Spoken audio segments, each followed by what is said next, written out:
Olá, meu nome é Thelma Malva Chiarati, eu sou médica, moro aqui em Ribeirão Preto, me formei em medicina pela Faculdade de Medicina, aqui de Ribeirão mesmo, da USP, em 1991. Depois eu fiz uma residência em dermatologia e a seguir eu me interessei pelas práticas complementares e integrativas e fiz uma especialização em homeopatia e acupuntura ligada à medicina chinesa. Também, além do consultório, onde eu atendo como dermatologista e homeopata, eu faço parte do grupo da fitoterapia, ligada à farmácia da natureza, onde eu participo de um ambulatório médico de trabalho voluntário. Essas são minhas atividades no momento que muito me agrada. Eu sou uma mulher cis, de 57 anos de idade, estou aqui no meu consultório, nesse momento, sentada com um quadro de flores atrás de mim, visto uma blusa branca com um colar de pedrinhas cor-de-rosas, estou usando um fone de ouvido. Eu uso óculos vermelhos, o meu cabelo é levemente ruivo tingido.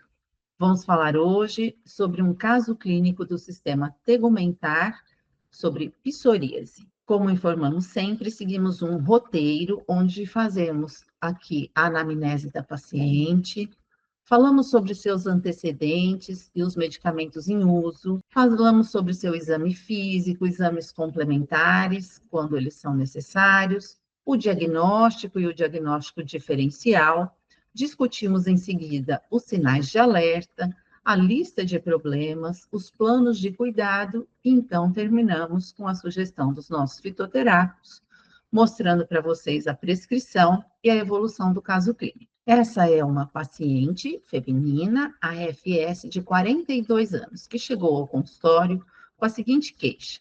Há cerca de 3 meses, após ter tratado um quadro de amidalite bacteriana, com antibiótico terapia e anti-inflamatório oral, evoluiu com uma artralgia migratória. Fez, então, para o tratamento dessa artralgia, corticoterapia injetável. O que aconteceu? A amidalite se resolveu por conta do antibiótico, a artralgia melhorou por conta do corticoide e essa paciente começou, então, a apresentar lesões em placas eritematoidescamantes no corpo todo. No corpo, as lesões eram pequenininhas, gutatas, e também teve lesões em placas maiores nos cotovelos e nos joelhos. Constatou-se, então, que ela apresentara um quadro de psoríase gutata e psoríase vulgar. Essa paciente também se queixava de insônia, que ficava muito agitada durante o dia, que a memória estava ruim. E ela já tem como antecedentes psoríase vulgar desde a infância. Então, com esse quadro todo, foi desencadeado um surto da psoríase gutata e, em seguida, ficou com lesões da psoríase vulgar. Essa paciente ainda estava, quando chegou ao consultório, utilizando um corticoide tópico, clobetasol, e tomando 150 miligramas de bupropiona pela manhã. Ao exame físico, ela tem peso de 76 quilos, 1,63 m de altura, estava com 75 batimentos por minuto, pressão arterial de 12/8, lúcida, orientada. Ao exame, nós vimos lesões gutatas, que parecem gotinhas pequenininhas, eritematoidescamantes no tronco, e em placas nos membros inferiores, cotovelos, joelhos. Além de que nessas regiões de cotovelo e joelho, ela apresentava fissuras e espessamento da pele. Aqui eu trouxe para vocês uma foto, são próprias do meu acervo, mostrando a psoríase gutata, essas lesões pequenininhas que aparecem de uma vez no corpo todo, e a psoríase em placas, que é bem comum. Reparem que as escamas da psoríase, elas são meio prateadas e aqui apresentam essas fissuras. Existem vários tipos de manifestações da psoríase, que a psoríase é uma doença só, que se manifesta de formas diferentes. Ela pode se manifestar no corpo todo, que a gente chama de forma eritrodérmica, ela pode se manifestar no couro cabeludo, pode se manifestar nas unhas, Pode se manifestar como psoríase invertida, ao invés dela pegar as áreas extensoras, ela pegar as áreas de dobras, axilas, virilhas, e pode se manifestar nessa forma de psoríase gutata, geralmente a um modo reacional a infecções bacterianas. E a psoríase vulgar, essa em placas, que podem acometer o corpo todo, e principalmente essas regiões extensoras. Que diagnósticos diferenciais nós fazemos? Dermatite seborreica, quando a gente tem psoríase no couro cabeludo, lesões na face, nas orelhas. Pitiríase rósea é uma doença também inflamatória, reacional da pele. Há situações, por exemplo, também como infecções, entre outras, que nós temos que fazer aí o diagnóstico diferencial. Micose fungoide, porque há casos de psoríase que o paciente vai apresentar algum prurido, que as lesões vão se espalhar muito, não vão resolver, e a micose fungoide é um tipo de linfoma da pele que devemos ficar atentos e, se necessário, solicitar uma biópsia. Então, falando um pouquinho sobre a psoríase, nós vamos ver que ela é uma doença crônica, cíclica, melhora, piora, aparecem surtos e não contagiosa. Isso é muito importante, porque existe um certo preconceito, né? Quando a pessoa chega num lugar com essas lesões, a psoríase não é contagiosa. E ela é uma doença autoimune, de caráter autoimune, que a própria pele apresenta uma inflamação. Tem, então, uma predisposição genética. Existem fatores da própria pessoa, né, emocionais, comportamentais, que podem desencadear os surtos de psoríase, e fatores externos, ambientais. Essa doença, ela é desencadeada aí por um quadro inflamatório dos linfócitos T, que vão liberar citocinas pró-inflamatórias, que vão levar à dilatação dos vasos da pele, ativação de outras células do sistema imune, e a pele vai responder com essa inflamação, havendo uma hiperproliferação celular, que é quando as lesões ficam eritematosas e descamativas. É como se a pele, vamos dizer, trocasse em pouquíssimos dias. 30% dos pacientes desenvolvem artrite também, no caso aqui a paciente não tinha quadros articulares associados. Então aqui, como eu falei para vocês, tipos de psoríase, eu trouxe algumas fotos também, né? Psoríase palmoplantária, que é uma psoríase mais extensa, que não são desta paciente, né? Mas é para que vocês gravem assim com essas imagens, isso que eu já comentei no slide anterior. Pausa para discussão, vamos fazer? Aí vocês pausem o vídeo e vamos pensar. Quais os sinais de alerta que eu preciso ter, né? Que eu vou observar para determinar uma conduta diferente com a minha paciente? E quais as listas de problemas que essa paciente trouxe para ser analisada e tratada? Se as lesões aumentam de tamanho e extensão, vão para o corpo todo. Se elas começam a descamar muito intensamente, se elas começam a sangrar onde tem essas fissuras, se eu começo a ter um exudato, né, nessas lesões secas começam a ficar úmidas, com alteração do odor, sinais inflamatórios, se a pele do corpo todo fica eritematosa, avermelhada, e se além disso a minha paciente perde, né, começa a ficar prostrada, ter febre, então isso são sinais de alerta, que eu vou precisar encaminhar a paciente para um outro tratamento. Qual a lista de problemas da nossa paciente? Psoríase gutata, psoríase vulgar, insônia e ansiedade. Outro momento para discussão aqui, para reflexão. Pausem o vídeo e pensem.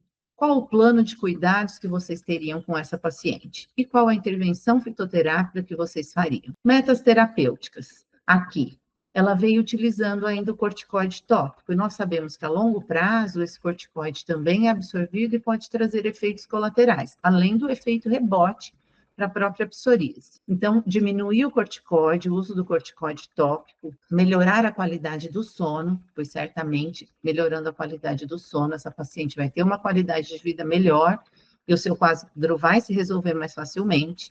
Medidas para o controle da ansiedade, tratamento local com fitoterápicos, tratamento sistêmico com fitoterápicos e medidas complementares. Vamos ficar atentos que nós temos a nossa lista de problemas, mas o foco aqui é o tratamento em si da psoríase. Educação em saúde, como sempre gostamos de dizer, explicar sobre o caráter crônico e cíclico dessa doença, a importância da adesão ao tratamento e do autocuidado e identificar os fatores de piora e melhora. Medidas não farmacológicas. Essas servem para todos os indivíduos, mas nós estamos aqui falando da nossa paciente, melhorar o quê? Diminuir o estresse, com práticas de meditação, yoga, uma psicoterapia individual em grupo, melhora da dieta com caráter anti-inflamatório, evitando alimentos ultraprocessados, evitando ingestão de bebidas alcoólicas e atividade física regular. Então, esses são recursos não medicamentosos. Solicitação de exames. Se eu sei que o quadro da paciente foi desencadeado por um processo infeccioso, eu devo sempre acompanhá-la com um hemograma, o VHS, que é a velocidade de hemossedimentação, e ASLO, que são anticorpos anti-streptococcus, para ver esses níveis e ver se isso está controlado. E pesquisa de doenças autoimunes. Eu posso utilizar o FAM, proteína C reativa, entre outras, de acordo com o que eu fizer detectar de sinais na minha paciente. Encaminhamento. O que eu vou precisar? Avaliação reumatológica, para investigar se a paciente tem quadro de artrite associado. No caso, a paciente não tinha. Avaliação dermatológica.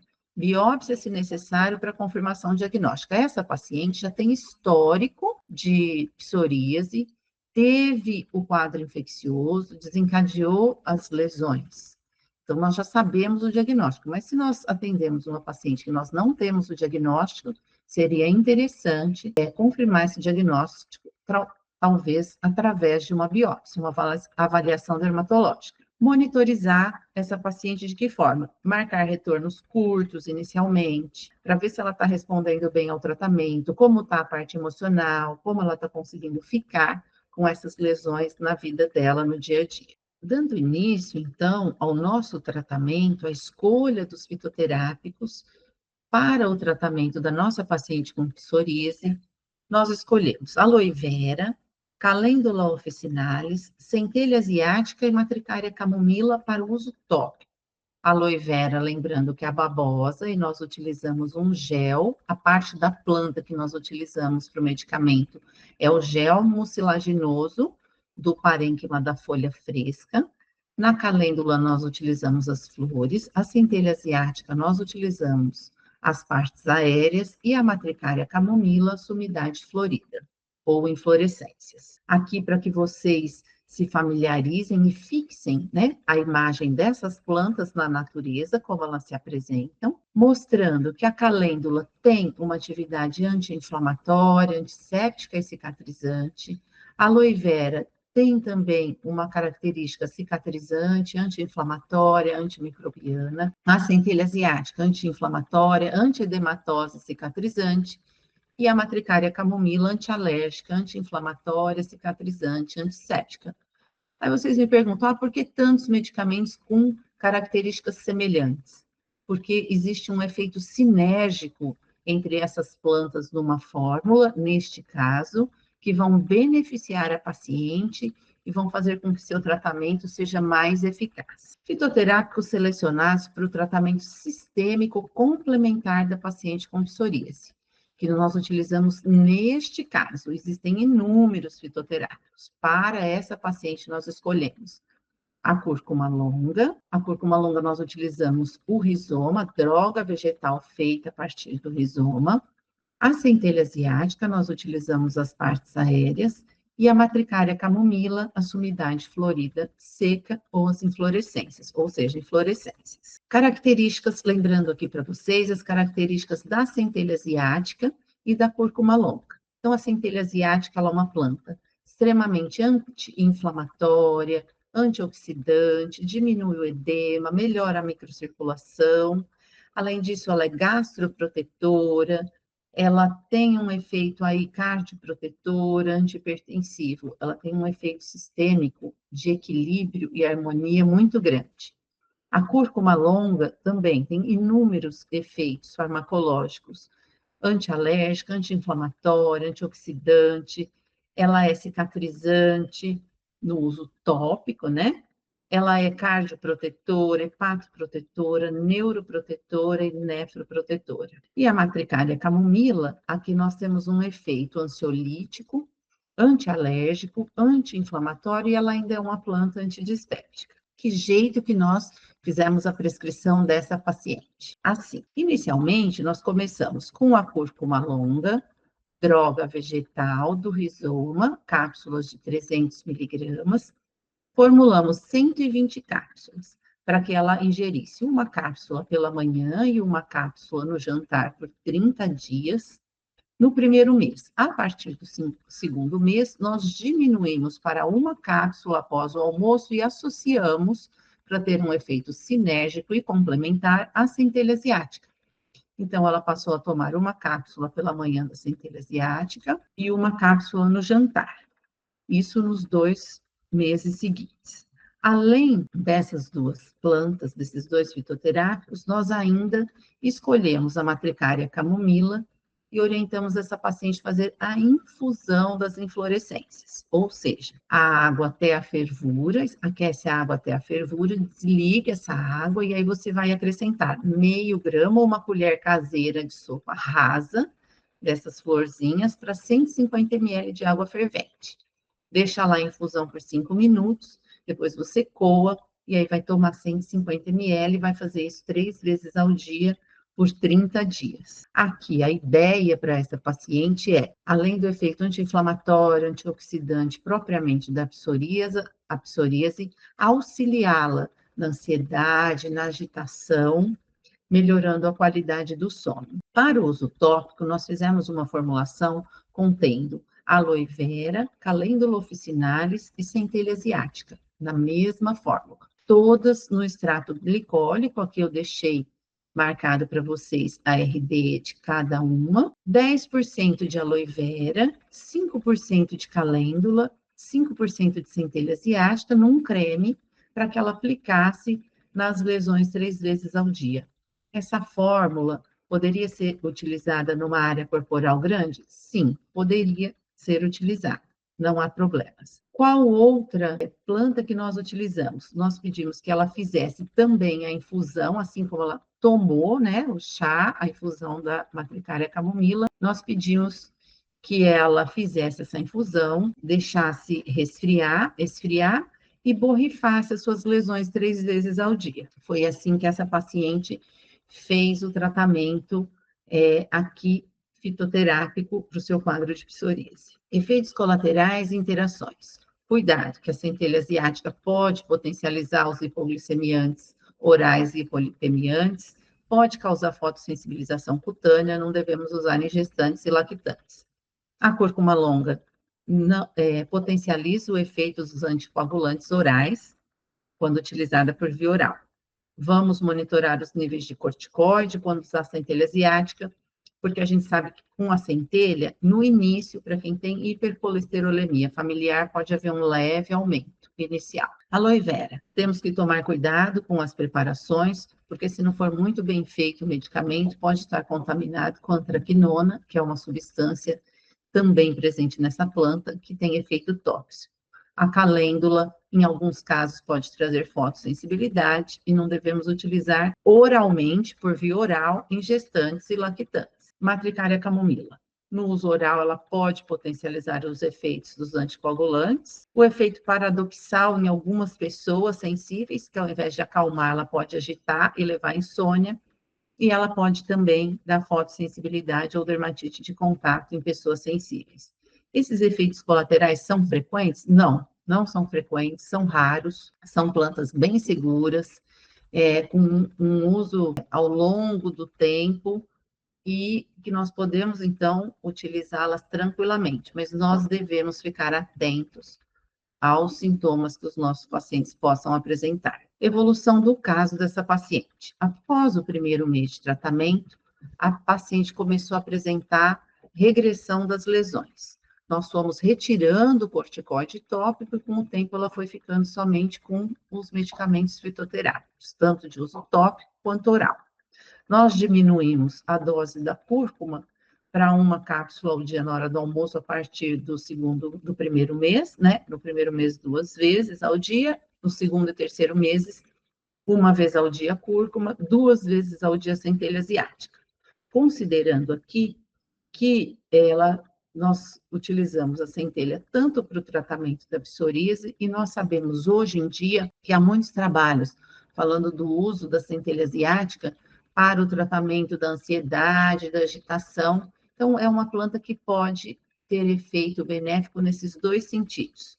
Em 3 meses, houve regressão de 80% das lesões, considerando que a paciente não teve mais nenhum quadro infeccioso, não fez uso de corticoterapia injetável, e esses seriam fatores gatilhos para essa paciente. E assim, evoluiu essa paciente com sucesso no seu tratamento fitoterápico. Muito obrigada pela presença de vocês. Aqui, mais um caso clínico apresentado.